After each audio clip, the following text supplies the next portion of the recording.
The blizzard erased the city in 18 minutes. The visa denial letter in my coat pocket erased 9 years of building a life. The marriage contract on the glass table, surrounded by attorneys in charcoal wool, their breath controlled, their pens ready, erased the word choice entirely. His voice cut through the silence like heated steel. You have until the roads reopen. After that, immigration and customs enforcement will be waiting at whichever shelter you run to. I looked at Cyrus Halford across the table. Billionaire, venture architect, the man whose empire owned half the telecommunications networks between here and the Arctic Circle.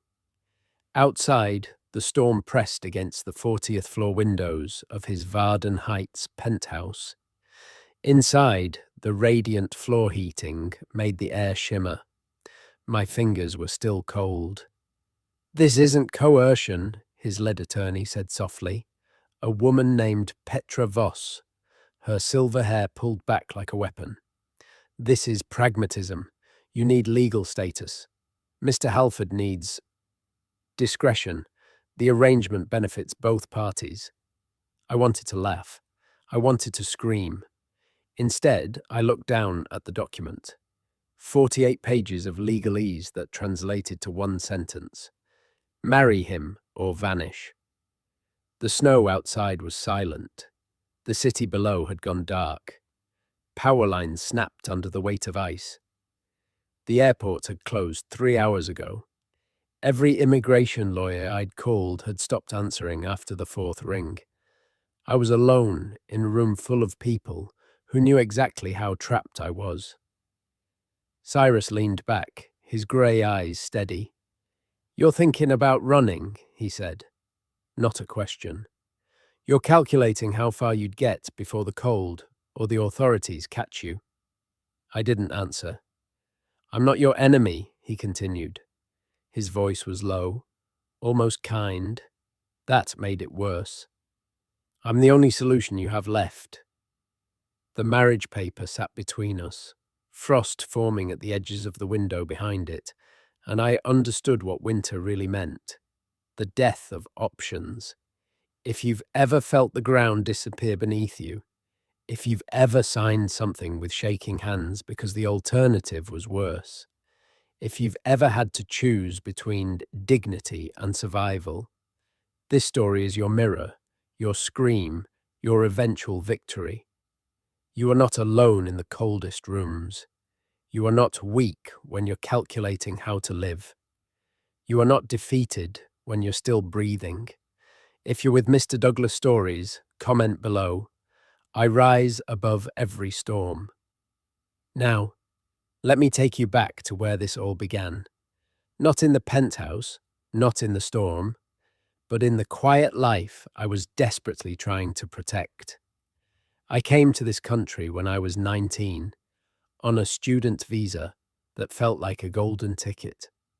My family back home had sold jewelry, borrowed from neighbors, called in decades-old favors, all to send me somewhere safer, somewhere with opportunity. I worked 3 jobs while finishing my degree. I moved from a shared basement room to a studio, apartment with actual heat. I learned the language, not just in classrooms, but in late-night diners, in hospital waiting rooms, in the small mercies of strangers who became friends. 9 years later, I had a career in data architecture, a modest savings account, and a visa renewal that had been pending review for 14 months. Then the letter came. Application denied. You have 30 days to arrange departure or file an appeal. 30 days. In January. In Varden Heights, a city built into the cliffs of the northern coast, where winter arrived like an occupying army and stayed until April. I filed the appeal. I hired a lawyer I couldn't afford. I did everything right. And then the government agency handling my case was absorbed into a new department. My file was under review. My work permit expired. My employer, a kind woman named Fiona, who ran a small tech consultancy, sat me down in her glass office and said the words I'd been dreading. I can't keep you on payroll without valid authorization. I'm so sorry. The day I lost my job, the temperature dropped to 4 degrees below zero. The heating in my apartment building failed. I wore every sweater I owned and tried to figure out how to afford both a lawyer and food. That's when I met Cyrus Halford, though at the time I didn't know who he was. It was at a legal clinic, one of those free consultation events held in a community centre with fluorescent lights and coffee that tasted like punishment. I'd been waiting for 2 hours to speak with an immigration attorney when a man in a black overcoat sat down next to me. He was reading a file, not his phone, an actual paper file, the kind important people carried. He had the kind of face that looked built rather than born, sharp jaw, severe eyebrows, grey eyes that absorbed more than they reflected. His gloves were leather. His watch was minimalist and probably cost more than my rent. "You're here for the clinic?" he asked. I nodded, suspicious. People like him didn't wait in rooms like this. "First time." "Third," I said. He looked at me then. Really looked. "It doesn't get easier." "I know. What's your case?" I should have told him to mind his business. Instead, exhausted and terrified, I told the truth. Visa. Denial. Appeal pending. No work authorization. 30 days to leave the country or prove I deserve to stay. He was quiet for a long moment. Then, "What do you do?" "Data architecture. Network security. I designed the emergency routing system for the Western power grid." His eyebrow lifted slightly. "That's you?" I blinked. "You know about that?" "Everyone in infrastructure knows about that. It's brilliant work." Something warm flickered in my chest. Pride, maybe, or the memory of it. "Thank you." "You shouldn't have to leave," he said. Then he stood, handed me a business card, and walked out before I could respond. The card was heavy stock, minimal printing, Cyrus Halford, Halford Dynamics. I looked it up that night on my dying phone. Halford Dynamics was a venture capital empire specializing in telecommunications, infrastructure, and emerging technologies. Cyrus Halford was the founder, billionaire, recluse, known for hostile takeovers and philanthropic donations in equal measure. Forbes called him the architect of invisible empires. I threw the card away. 2 weeks later, my lawyer called. "There's been a development." I gripped the phone. "Good or bad?" "Strange. Someone's offering to sponsor your visa. Corporate sponsorship. It's legitimate, but the terms are unusual." "What kind of unusual?" "The company is Halford Dynamics. They're willing to hire you as a consultant, provide visa sponsorship, legal fees, everything. But there's a condition." My stomach dropped. "What condition?" "You have to meet with Cyrus Halford personally. Tomorrow, private meeting." I should have said no. I should have recognized the trap. But when you're drowning, you don't question the hand reaching down. You grab it and hope it's not pulling you deeper. The meeting was in his private office, not the corporate headquarters. The address led me to a renovated limestone building overlooking the frozen harbour. Security checked my ID twice. An assistant in a grey suit escorted me to the top floor. The office was warm. Floor-to-ceiling windows, minimalist furniture, a single painting on the wall, something abstract and expensive. Cyrus sat behind a desk made of dark wood and steel, reading the same file I'd seen him with at the clinic. He looked up when I entered. "Close the door." I did. "Sit." I sat. He slid the file across the desk. That's your immigration case. I've had 3 attorneys review it. Your appeal will be denied. The room tilted. How do you... I know people. He leaned back. The new department handling your case has a quota. They're denying 70% of renewals to look efficient. Your collateral damage. Then why am I here? Because I'm offering you a way out. Corporate sponsorship, I said. My lawyer mentioned it. That was option 1. I've reconsidered. The air in the room changed. I felt it before he spoke again. I need a spouse, Cyrus said, for legal and strategic purposes. The marriage would be contractual, time-bound, and mutually beneficial. You get permanent residency, legal protection, and financial security. I get discretion. I stood up. No, sit down. I'm not. Sit. Down. His voice didn't rise, but it filled the room like floodwater. I sat. He pulled out another document. In 6 months, I'm being investigated for acquisition fraud. It's baseless, but the optics matter. A marriage signals stability, credibility, personal investment in this country. You signal something else. A human interest story. Immigrant. Self-made. Brilliant. The media will love it. You want to use me. I want to save you. The fact that it serves me doesn't make it less true.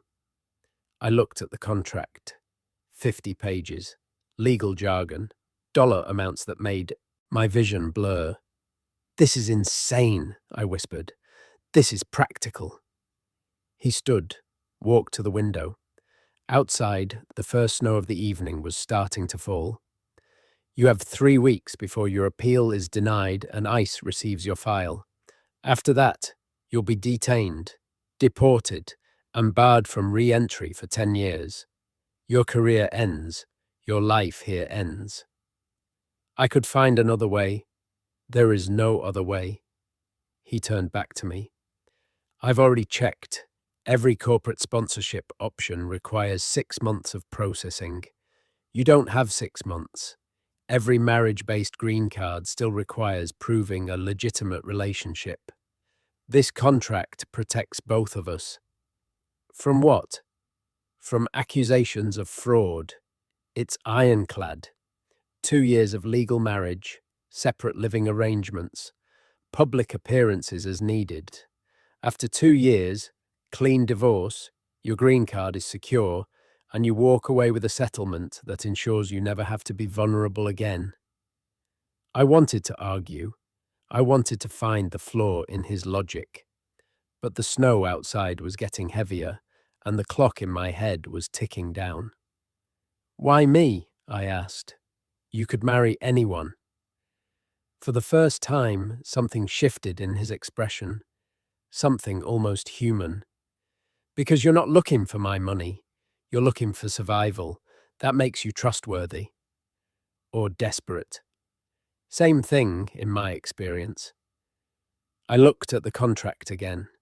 At the clauses about financial compensation. About legal protections. About the exit terms. I need time to think, I said. You have until the roads close, he replied. There's a storm coming. A real one. If you're not decided by tomorrow night, the choice will be made for you. I left his office with the contract in my bag and ice forming in my lungs. The storm hit 2 days later. By then, I'd read the contract 17 times. I'd called my family, careful not to explain too much, not to worry them. I'd sat in my freezing apartment and calculated every possible alternative. There were none. The morning the blizzard warnings escalated to emergency status, my phone rang. The meeting is tonight, Petrovos said. Her voice was crisp, emotionless. Mr. Halford's residence, 7 p.m. The attorneys will be present. If you're coming, confirm now. If not, we'll proceed with other arrangements. What other arrangements? That's not your concern. I looked out my window. The snow was already falling, thick and fast. "I'll be there," I said, and that's how I ended up in a penthouse, surrounded by lawyers, with a marriage contract turning to ice in my hands, and a man I barely knew offering me the only escape route left. Cyrus looked at me across the table. "Last chance to walk away." I picked up the pen. "If I sign this," I said, voice steady, despite the terror flooding my veins, "I want one thing added." Petra Voss raised an eyebrow. "The contract is finalized." "Then unfinalize it." I looked directly at Cyrus. "If this is a business arrangement, I want a clause that protects me if you break the terms. Full settlement, immediate green card sponsorship, and a non-disclosure agreement that goes both ways." Silence. Then Cyrus smiled, a small, sharp thing. "You've been studying contract law." "I've been studying survival." He nodded to Petra. "Add the clause." 20 minutes later, I signed my name on 12 separate pages. Cyrus signed after me. The attorneys witnessed. The storm howled outside. When it was done, Petra gathered the documents. "Congratulations," she said, toneless. "You're legally engaged. The marriage ceremony is scheduled for 72 hours from now." I looked at Cyrus. He was watching me with something I couldn't name. "Welcome to the Halford family," he said quietly. I walked out into the storm, wearing a ring I didn't choose and carrying a future I didn't want. But I was still here, still breathing, still free. For now. The blizzard lasted 5 days. 5 days of the city grinding to a halt. 5 days of airports closed, highways impassable, the world reduced to whatever space you occupied. For most people, that meant hunkering down with family, with loved ones, with chosen company. For me, it meant being trapped in Cyrus Halford's estate. The penthouse had been temporary, a meeting place. His actual home was 30 minutes outside the city, accessible only by private road, built into the cliffside overlooking the frozen ocean. It was the kind of place that didn't appear on maps, the kind of wealth that preferred invisibility. The staff called it Frostholm. I called it a prison with heated floors. Petra Voss drove me there herself the morning after the signing, in a black SUV with snow tires and chains. The roads were barely passable. The sky was white. Everything felt like the inside of a held breath. "You'll stay in the East Wing," Petra explained as we drove. "Separate quarters from Mr. Halford. The staff has been briefed on the arrangement. They're discreet." "Do they know this is fake?" "They know it's private. That's all that matters." The estate emerged from the snow like something out of a cold dream. Glass and stone and sharp angles, designed to cut through wind rather than fight it. Lights glowed from within. Smoke rose from multiple chimneys. Inside, warmth hit like a wall. Marble floors, vaulted ceilings, art that belonged in museums, a staff that moved like ghosts, present when needed, invisible otherwise. Cyrus was in his study when I arrived. He didn't come out to greet me. A woman in her 50s with kind eyes and greying hair showed me to my rooms. "I'm Ingrid," she said, "head of house. If you need anything at all, you ask me. Understood?" I nodded, too overwhelmed to speak. The East Wing was larger than my entire apartment. Bedroom with a fireplace, sitting room, private bathroom with a tub built into the floor, windows overlooking the ocean, or what would be the ocean if it weren't buried under snow and ice. "Mr. Halford dines at 8, Ingrid said. "You're expected to join him." "Expected?" "It's in the contract. Public and private appearances to establish the relationship as legitimate." "Right. The performance." What if I don't want to? Ingrid's expression didn't change, but her voice softened. Then you'll dine alone, and the lawyers will have questions. Your choice. She left me there. I sat on the edge of the bed, a bed big enough for 3 people, covered in linens that probably cost more than my security deposit, and tried to remember how to breathe. This was survival. This was strategy. This was temporary. I repeated it until I almost believed it. At 8 o'clock, I went downstairs. The dining room was absurd. A table that could seat 20, set for 2. Candles, crystal, food I didn't recognize, prepared by a chef I'd never meet. Cyrus was already seated, reading something on a tablet. He looked up when I entered. "You came," he said. "I'm contractually obligated." You could have ignored it. Most people ignore half the clauses. I sat across from him. The distance between us felt both too much and not enough. I'm not a most people. I'm learning that. Dinner was served by silent staff. Some kind of fish with winter vegetables. Wine I didn't drink. Bread so fresh it steamed when broken. We ate in silence for 5 minutes before Cyrus spoke again. "You're angry," I looked up. "Excuse me?"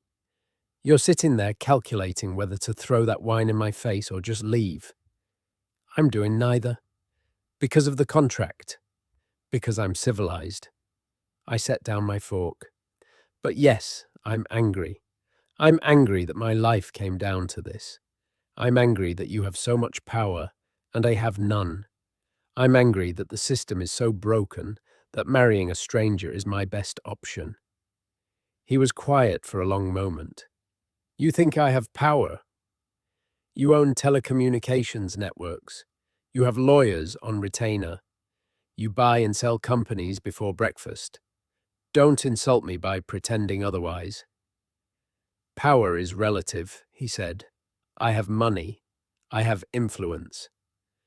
But I'm still subject to investigations, regulations, public opinion. I'm still vulnerable." "Not like I am." "No," he admitted. "Not like you are." The honesty surprised me.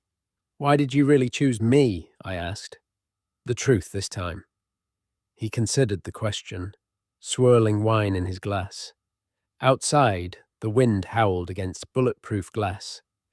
"Because you built something from nothing," he said finally.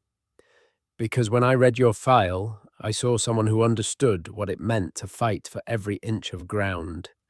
And because," he paused, "because I thought you'd understand the terms. No illusions, no expectations beyond what's written. No emotions. No complications." I laughed. A bitter, hollow sound. "You think emotions are complications. I think they're liabilities. And I'm an asset.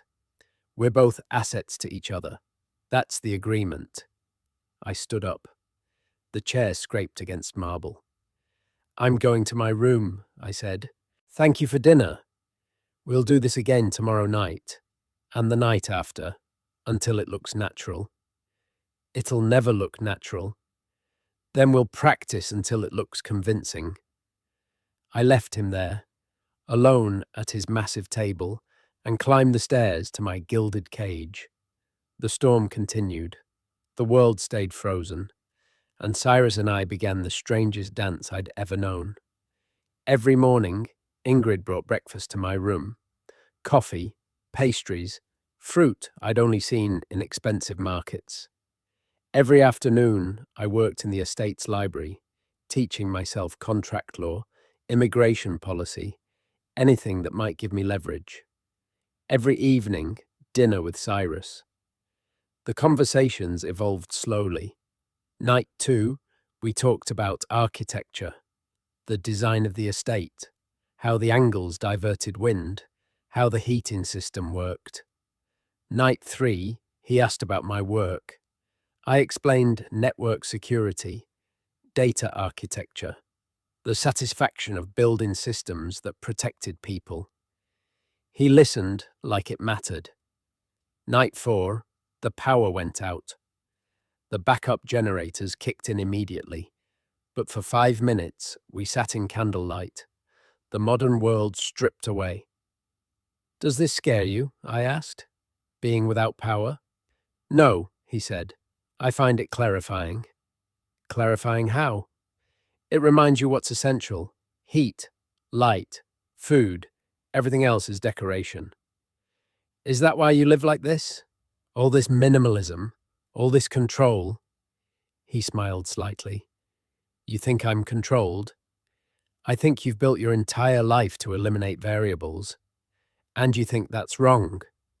I think it's lonely." The lights came back on. The moment passed, but something had shifted. Night 7, I found him in the library at 2 in the morning. I'd come down because I couldn't sleep, because the quiet of the estate felt like drowning. He was sitting in a leather chair by the fireplace, reading a book. An actual book, leather-bound and old. "Can't sleep either?" I asked. He looked up. "Apparently not." I sat across from him. "What are you reading?" He showed me the spine. "Poetry." "You read poetry?" "I read a lot of things." "I wouldn't have guessed that." "People rarely do." He closed the book. "You see the empire and assume that's all there is." "And what should I see?" He didn't answer immediately. The fire crackled between us. "You should see someone who built an empire because the alternative was being crushed by someone else's," he said finally. "Someone who learned early that sentiment is a weapon used against you." That sounds exhausting. It's survival. You of all people should understand that. He was right. I did. "Why poetry?" I asked. "Because it's the only place where vulnerability isn't punished." The admission hung in the air between us, unexpected and raw. I stood up. "I should go back to bed." "Stay," he said. Then, softer, "Please." I sat back down. He read to me, Neruda, in the original Spanish, his voice low and careful. I didn't understand all the words, but I understood the longing in them, the ache. When he finished, the fire had burned down to embers. "Thank you," I said. "For what?" "For not being what I expected." Something passed across his face. Surprise, maybe, or recognition. "Go to sleep," he said. "Tomorrow, the wedding planner arrives." Right, the wedding, the performance that would seal this arrangement. I left him there with his poetry and his fire and climbed the stairs, wondering who Cyrus Halford really was beneath all that control. The roads cleared on day 9. The world returned, and with it came the machinery of Cyrus's life. Lawyers, accountants, publicists, and a wedding planner named Iris, who looked at me like I was a problem to be solved. "The ceremony will be intimate," Iris explained, laying out portfolios in the sitting room. 30 guests, family, close business associates. The optics need to read as genuine but private. Not showy, not secretive. I looked at Cyrus. 30 people watching us lie to their faces. 30 people witnessing a legal union, he corrected. "Do any of them know the truth?" "Petra knows. My accountant knows. No one else." "What about your family?" Something dark crossed his expression. "I don't have family. Not in any meaningful sense." Iris cleared her throat. "We'll need to craft a story for how you met. Something believable." "We met at a legal clinic," I said. "That's the truth." "Too transactional," Iris replied. "We'll say you met through mutual professional connections, a data security conference. He was impressed by your work, pursued you, quiet courtship, sudden decision to marry due to immigration timing. It's romantic with practical undertones." "It's a lie. It's a narrative." Iris didn't blink. Your visa situation will be public knowledge once you file for adjustment of status. The question is whether we control the story or let others speculate. She was right. I hated that she was right. The wedding was scheduled for the end of the month, which meant I had 3 weeks to learn how to look like I loved a man I barely knew. The first test came sooner than expected. There's a gala, Cyrus announced at dinner that night. Annual fundraiser for infrastructure development. I'm the keynote speaker. You're expected to attend as my fiancé. When? Tomorrow night. That's not enough time. You'll have a stylist, a dress, everything you need. He set down his fork. This is what we agreed to. Public appearances. I agreed to a legal arrangement, not to be paraded. You agreed to make this look real. That means being seen together. That means playing the part. I wanted to argue, but he was right. The contract was clear. Fine, I said, but I choose my own dress. He almost smiled. Agreed. The stylist arrived the next morning with enough clothing to outfit a small country. I chose something simple, a deep emerald gown that didn't make me feel like a costume. Elegant, but not flashy. When I came downstairs that evening, Cyrus was waiting in the foyer. He wore a tuxedo like he wore everything else, with absolute certainty.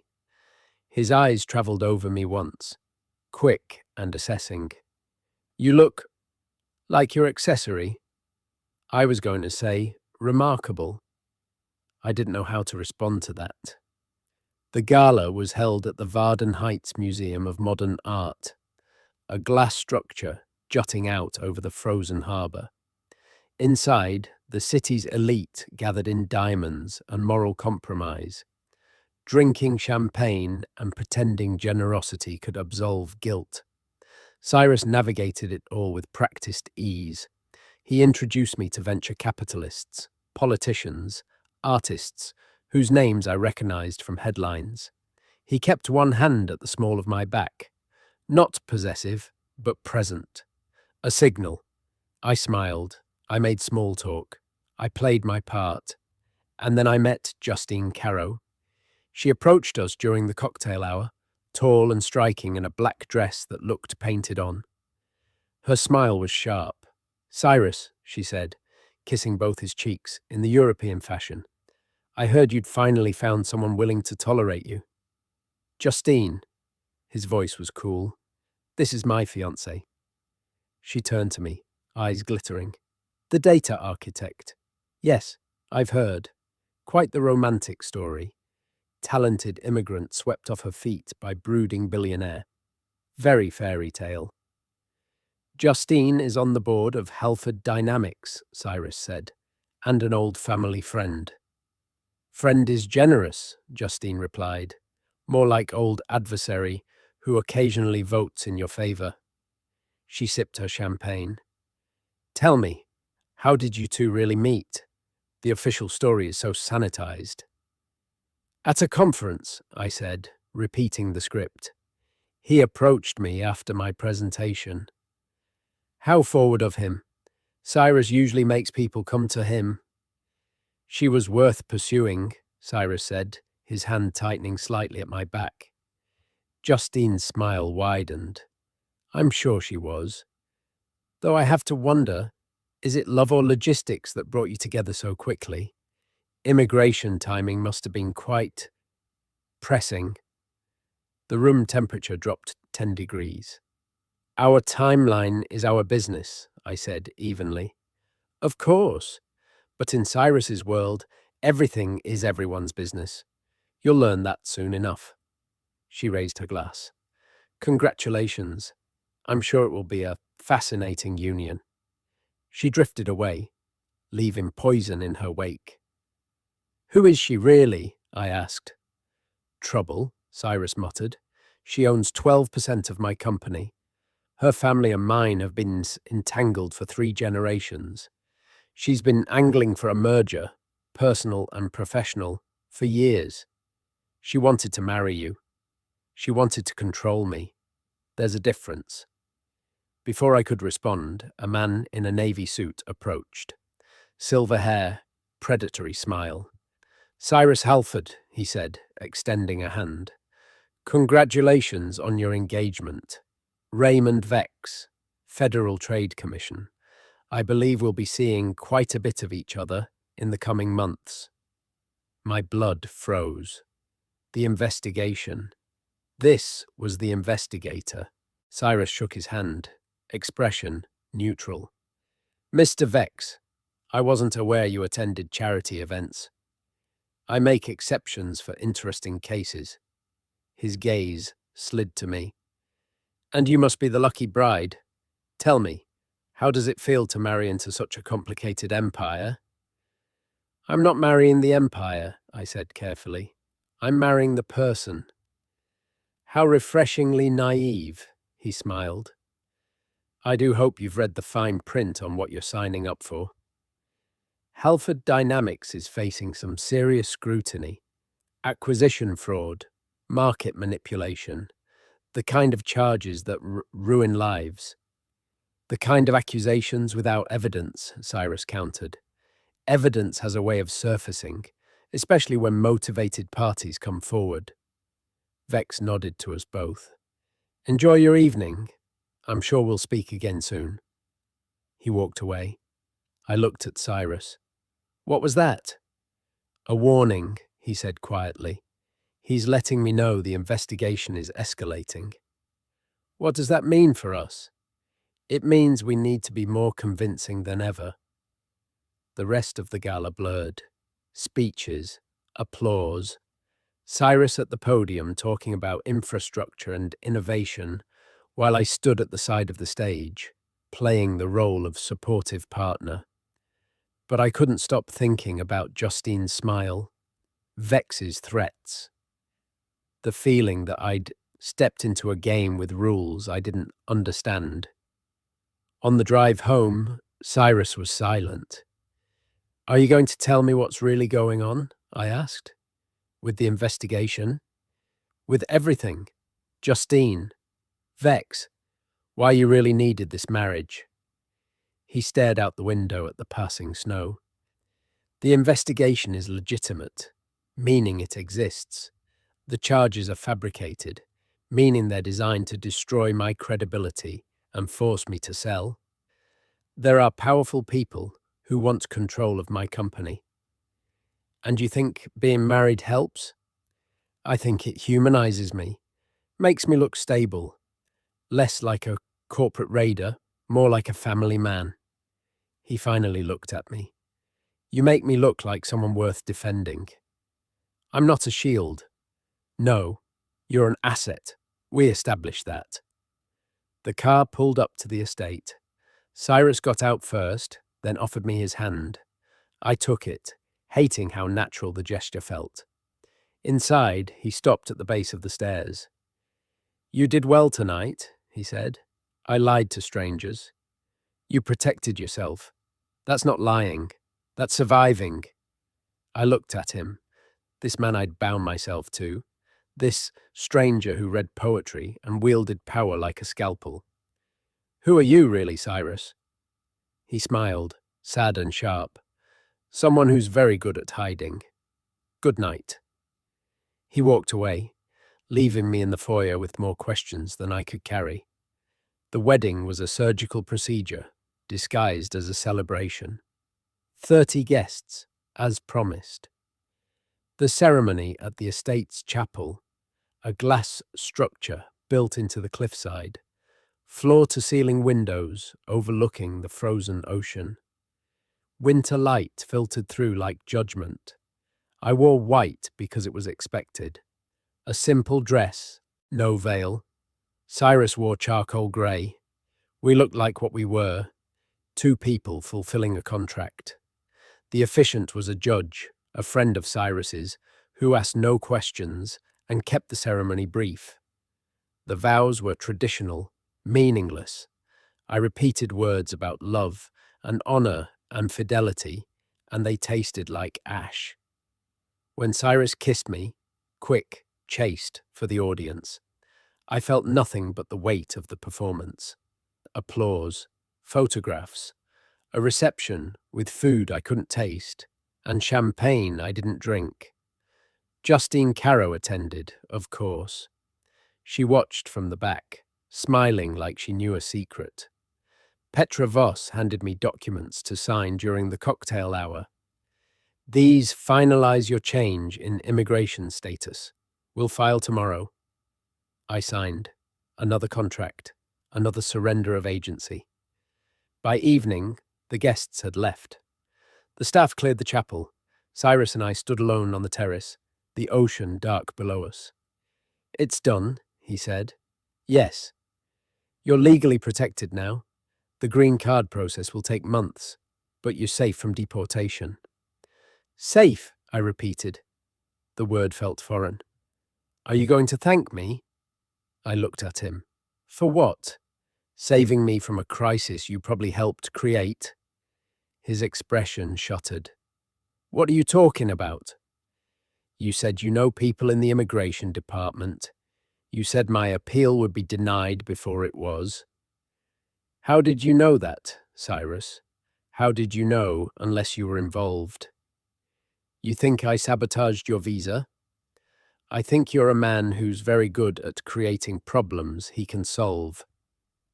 The anger in his eyes was real. "I didn't create your problem. I offered you a solution. If you want to believe I'm the villain, that's your choice. But don't insult me by suggesting I engineered your suffering for my benefit." "Then how did you know?" "Because I've been watching that department for months. Because I've seen the patterns. Because unlike you, I have resources to predict bureaucratic cruelty." He stepped closer. "I didn't cause this, but I'm also not going to apologize for taking advantage of the opportunity to help both of us." I wanted to believe him. God, I wanted to believe him. But trust was a luxury I couldn't afford. "I'm going to my room," I said.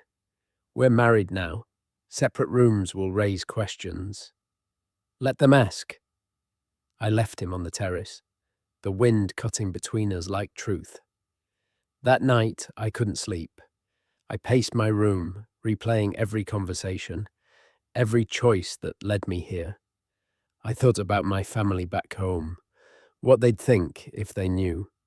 I thought about the life I'd imagined. Honest work, earned success, freedom. This wasn't freedom. This was just a prettier cage. Around 2 a.m., I heard voices downstairs, angry, hushed. I crept to the landing and listened. "Can't keep this quiet forever." Petra's voice sharp with frustration. "We don't need forever. We need 6 months." Cyrus. "The investigation is accelerating. Vex has subpoenaed records going back 5 years, and Justine is feeding him information." My heart stopped. "You're sure it's her? Who else has access and motive? She wants you desperate enough to sell to her family's consortium.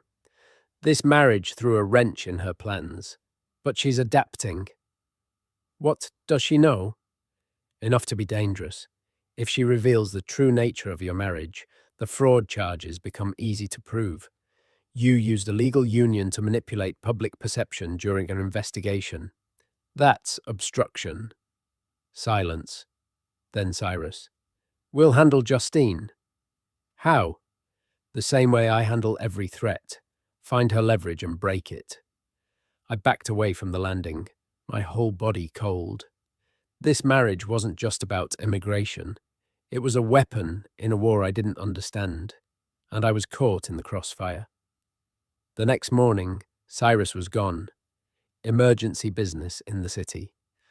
Petra informed me via text message. No goodbye, no explanation. I spent the day in the library, researching Halford dynamics, the investigation, Justine Caro's family holdings, the web of corporate warfare I'd stumbled into. What I found terrified me. Justine's family, the Caros, controlled one of the largest private equity firms in the region.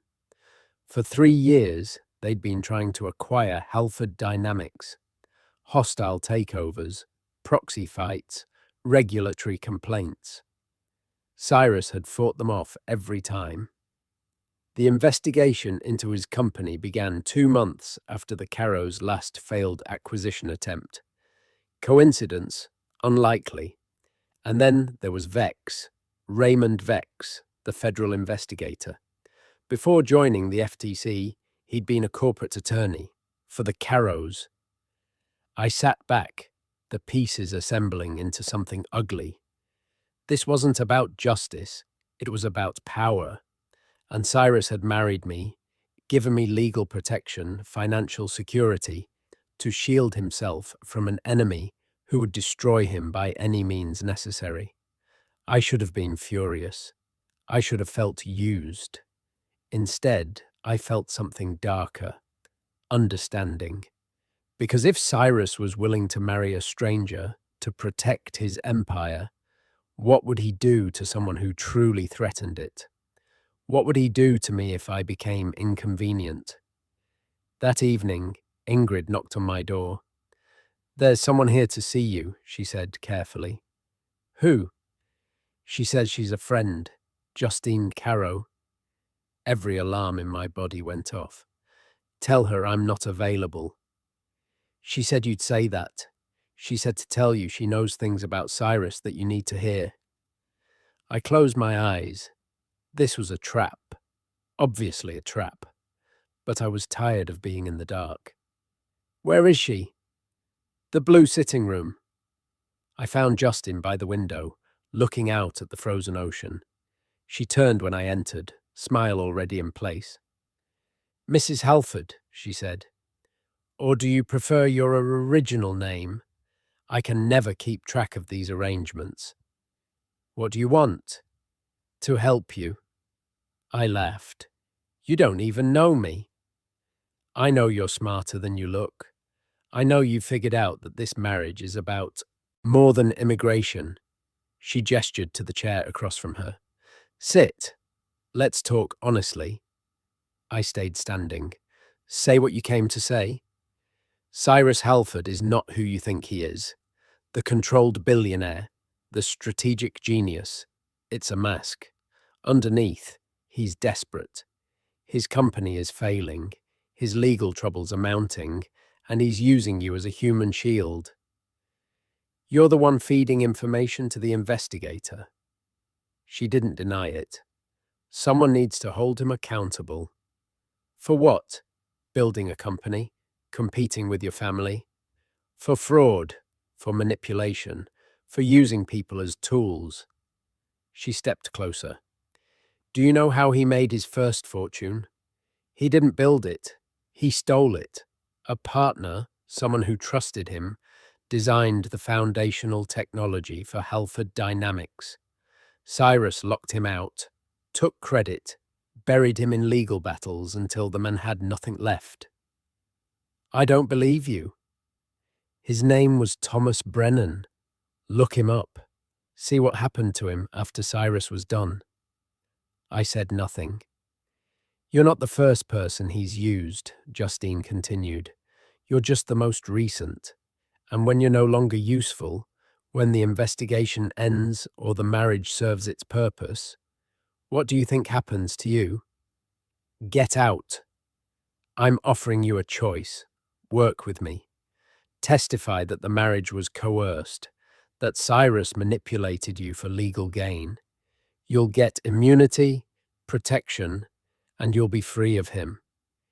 In exchange for destroying him. In exchange for the truth." I walked to the door, opened it. "Leave." She studied me for a long moment. "You're loyal to him. I don't know if that's admirable or tragic." She collected her coat. "When you change your mind, and you will, call me. I'll still help you." She left.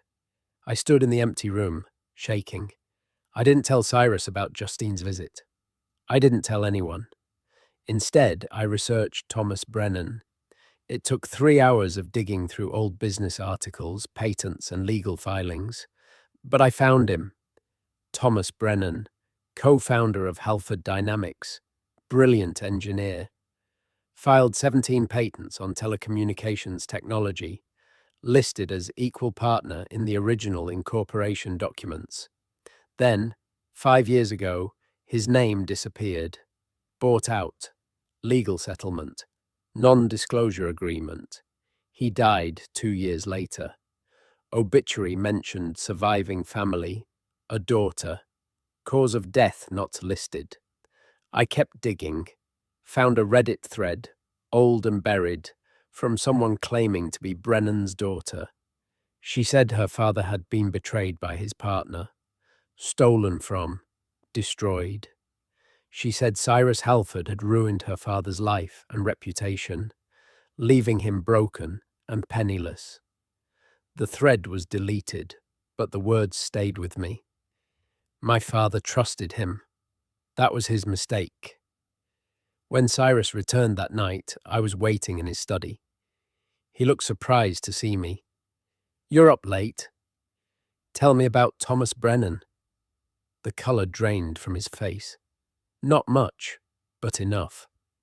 "Who told you? That name?" "Justine visited today. She said you stole from him, destroyed him." Cyrus sat down, suddenly looking older. "Of course she did." "Is it true?" "It's complicated." "That's not an answer." He poured himself whiskey, drank, then finally spoke.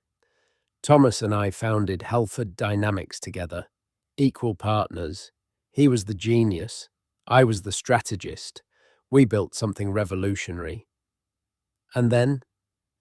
And then he wanted to sell to the highest bidder. Chinese government. Russian oligarchs. He didn't care. I refused. We fought. He tried to lock me out, take the company public without me. So I beat him to it. I bought his shares, forced him out, protected the company. You ruined him. I saved what we built from being weaponized by hostile nations. Thomas chose money over ethics. I chose the mission. Justine said he died penniless. Thomas died of a heart attack, in his sleep, with a settlement worth $20 million in the bank. His daughter spent it all on lawsuits trying to prove I'd stolen from him. She lost every case. Because I didn't steal, I protected. I wanted to believe him. I wanted the story to be that simple.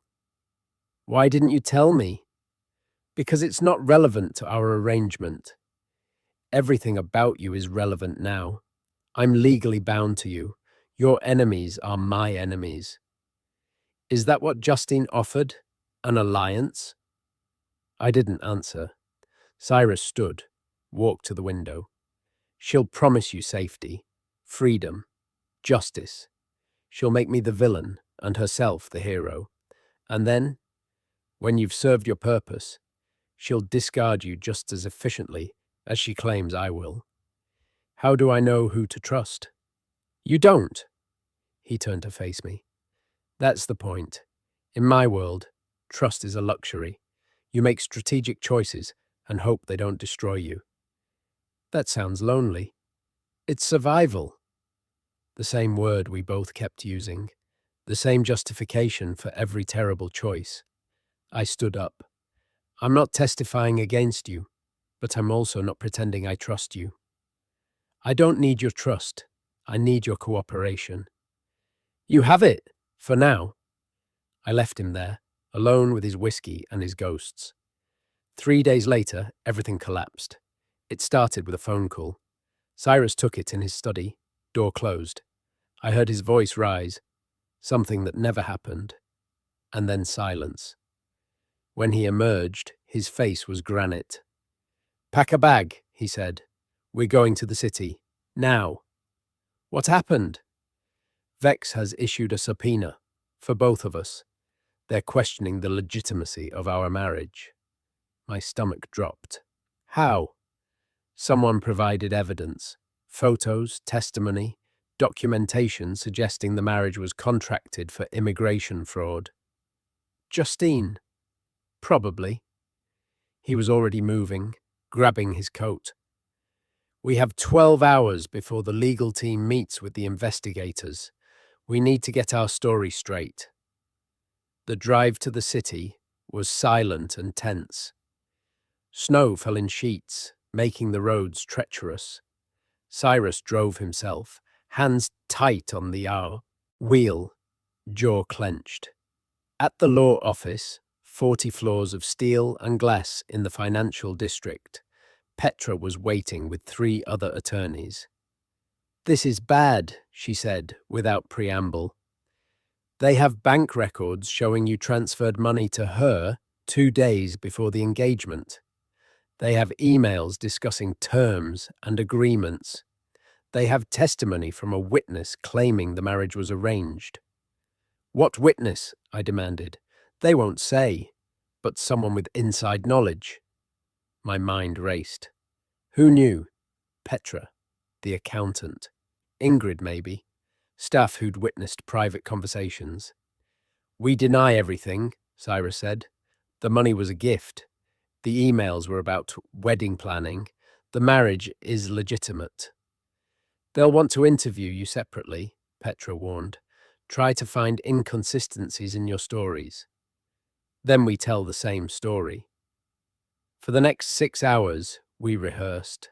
How we met, when we fell in love, why we married quickly. Every question, every answer, coordinated and clean. By the time we finished, I could recite our false history like liturgy. The interviews were scheduled for the next morning. That night, Cyrus and I stayed at his city apartment, a minimalist space 30 floors above the frozen streets. Separate bedrooms, as always, but I couldn't sleep. Around midnight, I found him on the balcony, despite the cold. "You'll freeze out here," I said.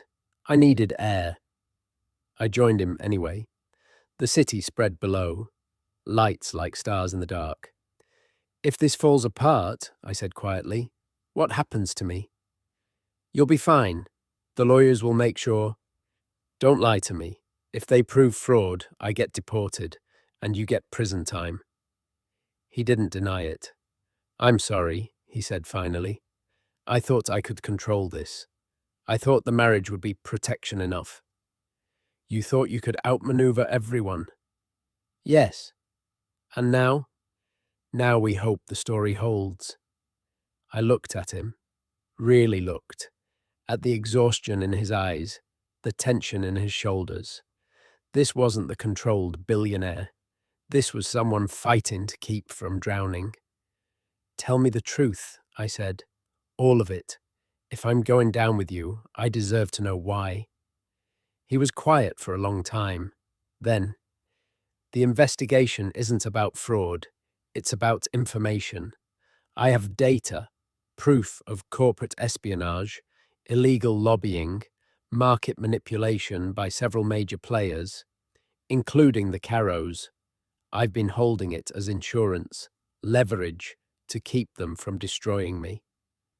The investigation is designed to force me to hand it over or face criminal charges." "Why haven't you released it?" "Because if I do, I start a war that destroys half the industry. Thousands of jobs lost, market collapse.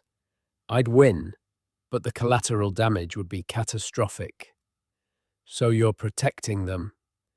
"I'm protecting the ecosystem. There's a difference." "And me? Where do I fit in this noble strategy?" He looked at me then, something raw in his expression. "You were supposed to be simple, a legal arrangement, protection for both of us. But then you turned out to be—" He stopped. "Be what?" "Someone I didn't expect." The words hung between us, dangerous and true. I should have walked away, kept the distance, maintained the contract. Instead, I stayed. "If we survive this," I said, "we renegotiate. No more secrets, no more strategies, honesty or nothing." "That's not how my world works." "Then maybe your world needs to change." He smiled, sad, exhausted. "You're impossibly naive." "I'm impossibly stubborn." "There's a difference." For a moment, we just stood there, two people who'd bound themselves together for survival, wondering if we'd both drown anyway. Then his phone buzzed. He looked at it and went pale. "What?" He showed me the screen. An email from an anonymous address. Subject line: "You should see this." The attachment was a recording, audio file. I hit play. My voice: "This is insane." Cyrus's voice: "This is practical. You need legal status. I need credibility. It's a transaction." Me: "You're asking me to commit fraud." Him: "I'm asking you to survive." The recording from our first meeting.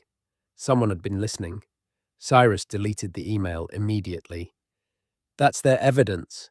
That's what they'll use." Who recorded us? I don't know. But it doesn't matter.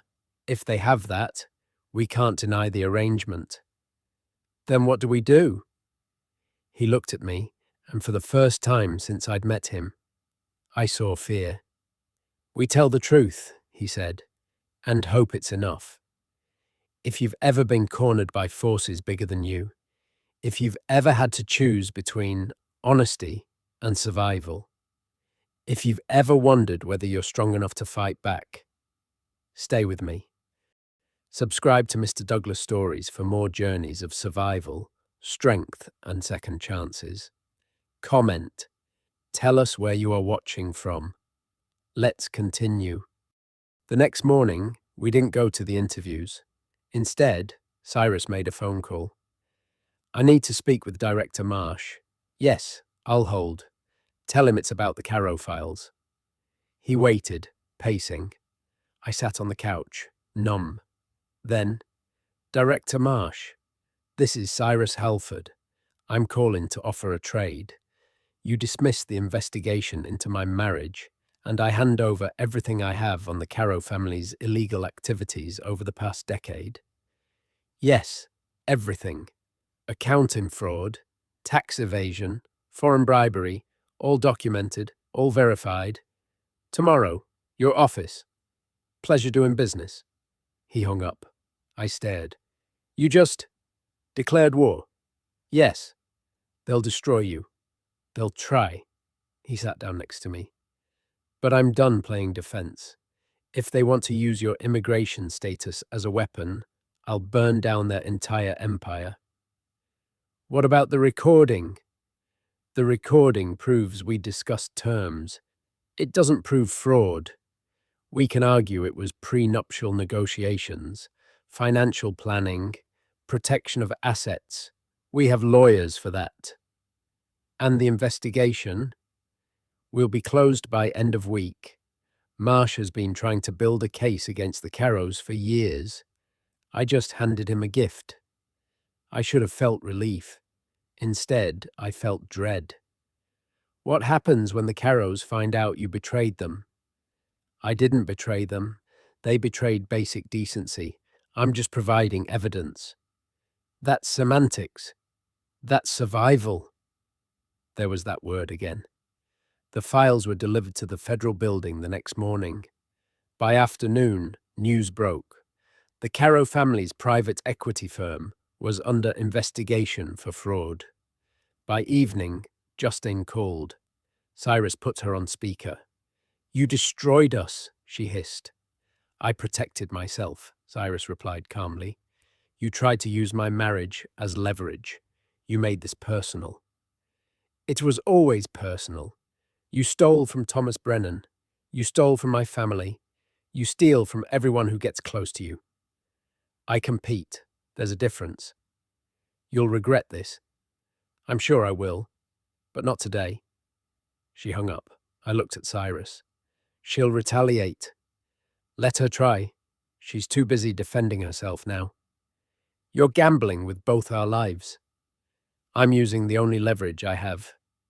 He stood, poured whiskey for both of us. "You wanted the truth. This is it.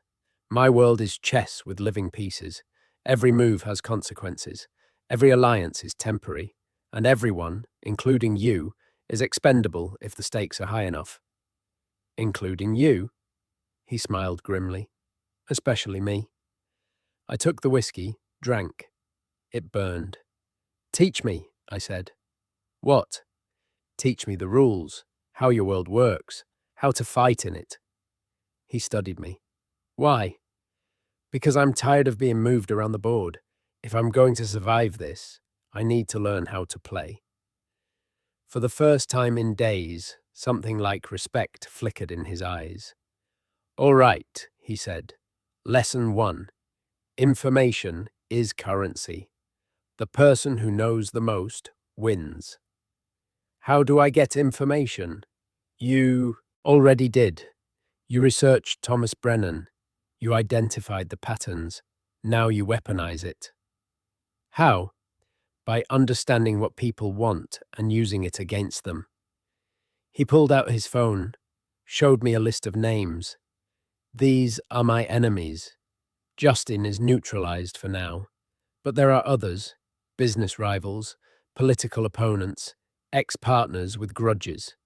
I scanned the list. 15 names, 15 threats. And you manage all of them simultaneously? I have to. The moment I let one win, they all attack. That sounds exhausting. It's empire building. I set down the glass. Then let's build something different. What do you mean? You're fighting to keep what you have. But what if we used this moment to change the game entirely? He leaned forward. I'm listening. The investigation proved the system is corrupt. Regulators taking bribes, corporations manipulating agencies, immigrants used as political pawns. What if we exposed all of it? Not just the Carrows, everyone. That would make us targets. We're already targets. At least this way, we control the narrative. He was quiet for a long moment. Then he smiled. Real this time. Sharp and dangerous. You're more ruthless than I gave you credit for. I learned from the best. We spent the next week building a case. Not a legal case, a public one. Cyrus had files on everyone, years of documentation, corporate malfeasance, political corruption, immigration officials taking payoffs to deny visas. The entire machine laid bare. I organized it, categorized it, built timelines and connections, and then I found something he'd missed. Buried in the financial records of the immigration department, payments from a shell corporation, traced back through 3 layers of ownership. Final destination, Carrow Holdings. They've been paying immigration officials to deny visa renewals, I said, showing Cyrus the proof.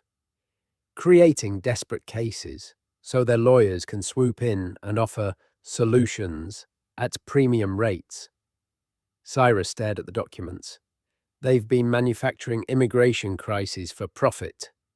For years, and my case wasn't random. It was targeted because you'd been seen talking to me at the legal clinic. The pieces fell into place.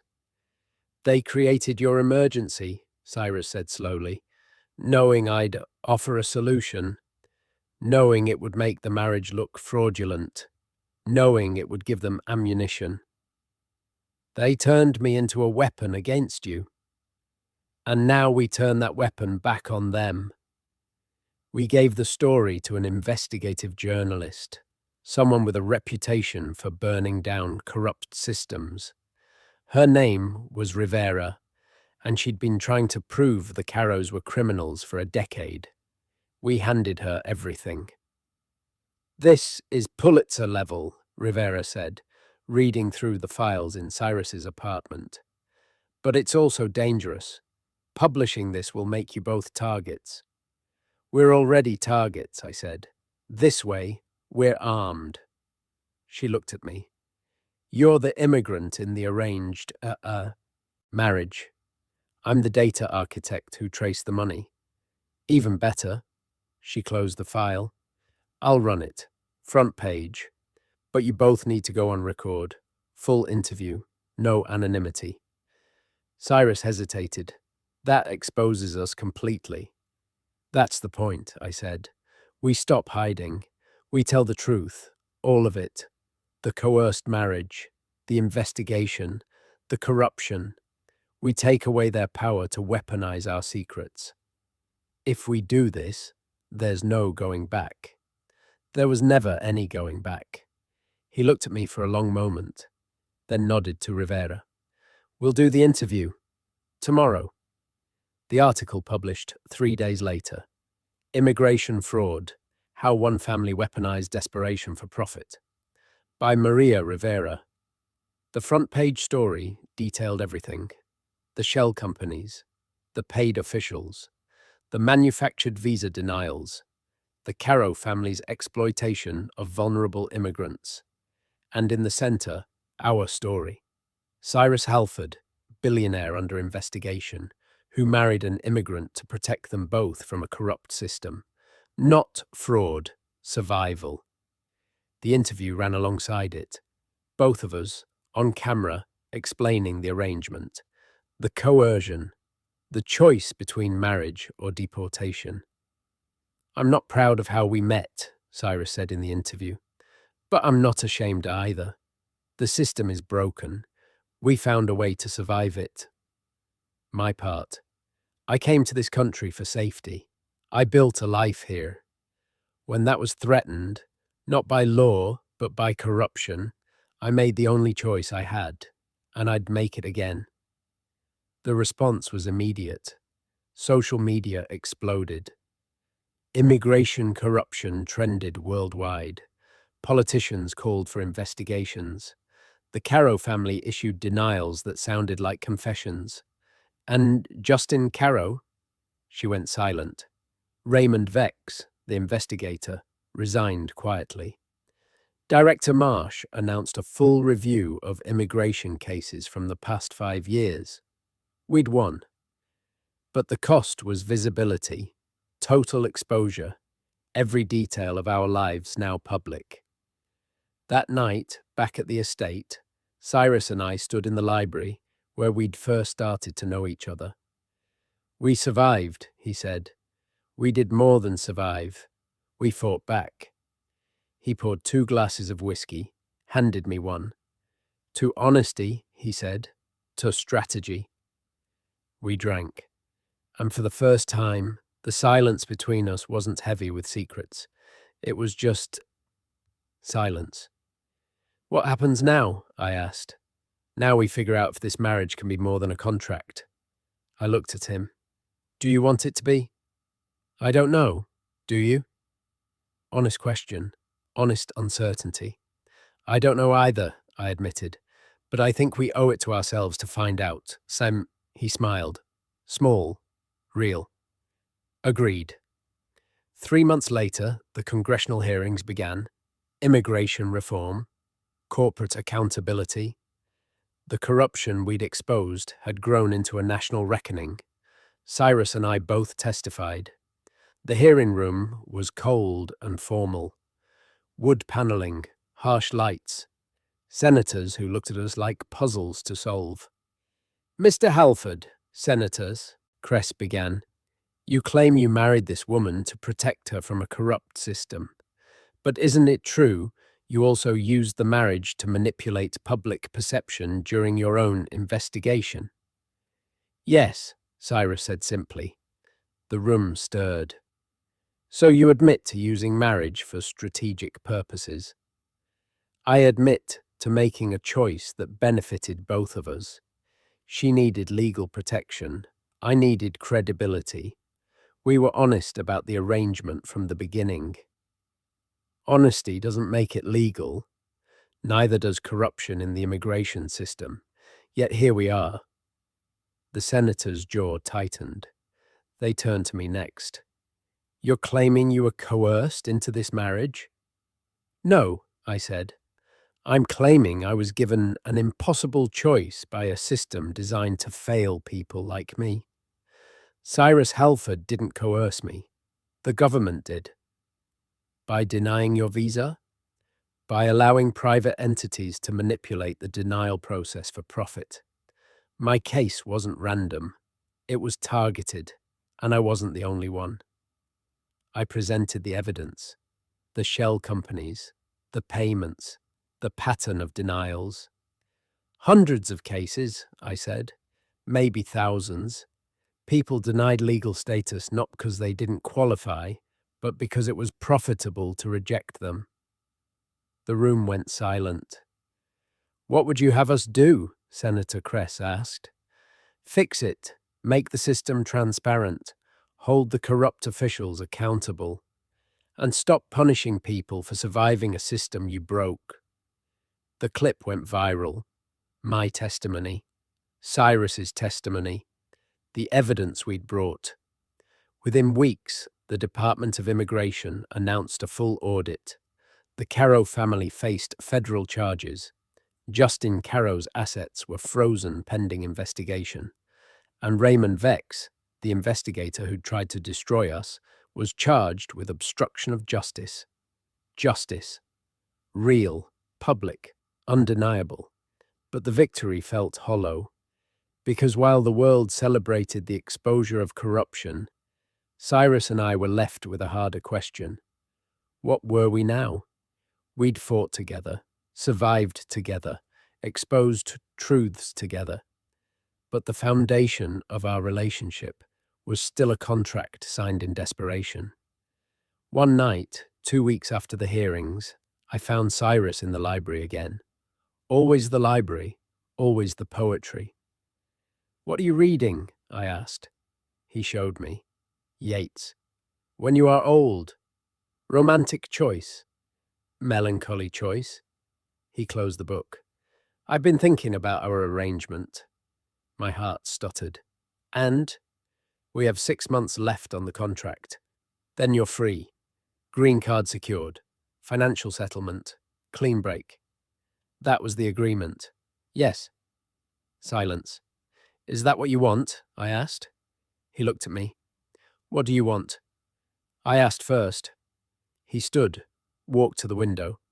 Outside, the first thaw was beginning. Ice melting, spring threatening. "I want to renegotiate," he said finally. "How?" "No contract, no terms, no exit clause." He turned to face me. "Just two people who've been through hell together, deciding if they want to try something real." My breath caught.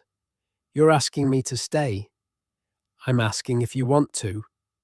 Did I? This man was still complicated, still strategic, still capable of ruthlessness. But he'd also taught me to fight, trusted me with his secrets, stood beside me when he could have thrown me to the wolves. And somewhere in the frozen nights and desperate strategies, I'd started to see him. Not the empire, not the billionaire, just Cyrus, flawed, brilliant, lonely, human. "I'll stay," I said, "but on one condition." "What?" "We do this honestly. No games, no strategies. If we're building something, we build it on truth." He smiled. "I don't know how to do that." "Then we'll learn together." He crossed the room, stopped in front of me. "I don't have a ring to offer you. We already did that performance." "I don't want a ring." "What do you want?" "You, the real version, no armor." "That's the scariest thing you've ever asked of me." "I know." He kissed me then. Not for cameras, not for contracts, just for us. And it felt like spring breaking through ice. Chapter 12. After the thaw, 6 months later. The estate looked different in summer. Green where there'd been white. Warm where there'd been cold. The ocean visible beyond the cliffs. Blue and endless. Cyrus and I stood on the terrace, watching the sunset. "The investigation officially closed today," he said. "All charges dropped." "Congratulations. It's because of you, the data you organized, the case you helped build. We built it together." He took my hand. Still strange, still new, still real. "My green card came through," I said. "Permanent resident. I'm legal. Finally." "How does it feel?" "Like I can breathe." We stood in comfortable silence. Justine's family lost the company, Cyrus said. Bankruptcy, federal seizure. She's facing 20 years for fraud. Do you feel vindicated? I feel tired. Winning doesn't undo what they tried to do. It just stops them from doing it again. That's something. It is. I leaned into him. What now? Now we figure out who we are without the crisis. Scarier than the crisis? Much. I smiled, because for the first time in my life, the fear felt like possibility. A year later, I launched my own company, Security Architecture for Immigrant-Serving Organizations, helping people protect their data, their privacy, their futures. Cyrus invested, not as a husband, as a believer. We still fought about strategy, about risk, about how much truth to tell versus how much to protect. But we fought honestly, and when the fights ended, we came back to each other. The estate became home, not a cage, home. I hired staff from immigrant communities, people who understood what it meant to build from nothing. We created systems, protections, futures. Cyrus restructured Halford Dynamics, more transparency, more accountability. It cost him some profits, some partnerships. He said it was worth it. I believed him. 2 years after that blizzard, after the contract, after everything, we renewed our vows. No contract this time, just words.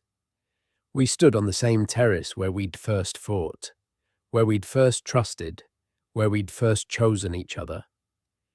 I don't promise perfection, Cyrus said. I promise effort. I promise honesty. I promise to keep choosing you, even when it's inconvenient.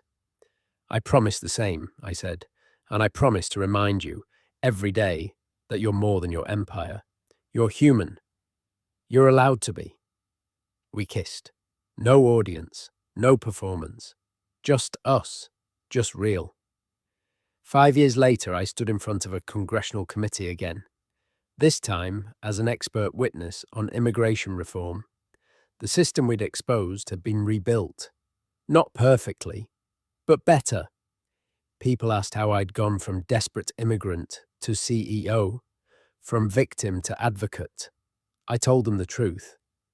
I survived because someone gave me a chance, because I refused to accept that survival meant surrender, because I learned that the rules aren't fixed.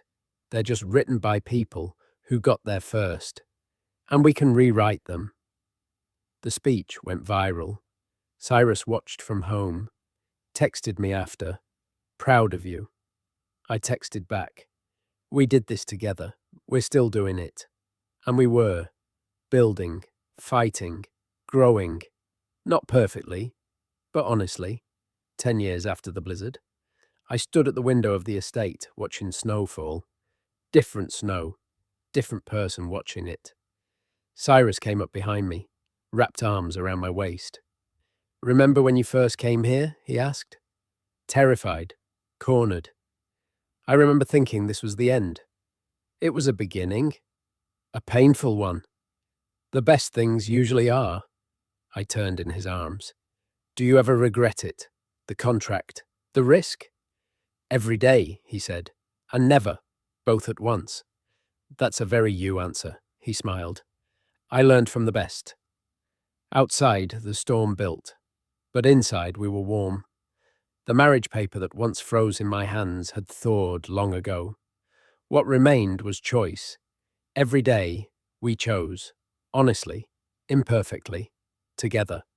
And that, I'd learned, was what freedom really meant. Not the absence of constraints, but the presence of choice, and the courage to make it. If you enjoyed this journey from survival to sovereignty, from contract to choice, from winter to spring, subscribe to Mr. Douglas Stories for more tales of resilience, reinvention, and rising above every storm. This is what we do here. We fall, we fight, we rise. Comment below, I rise above every storm.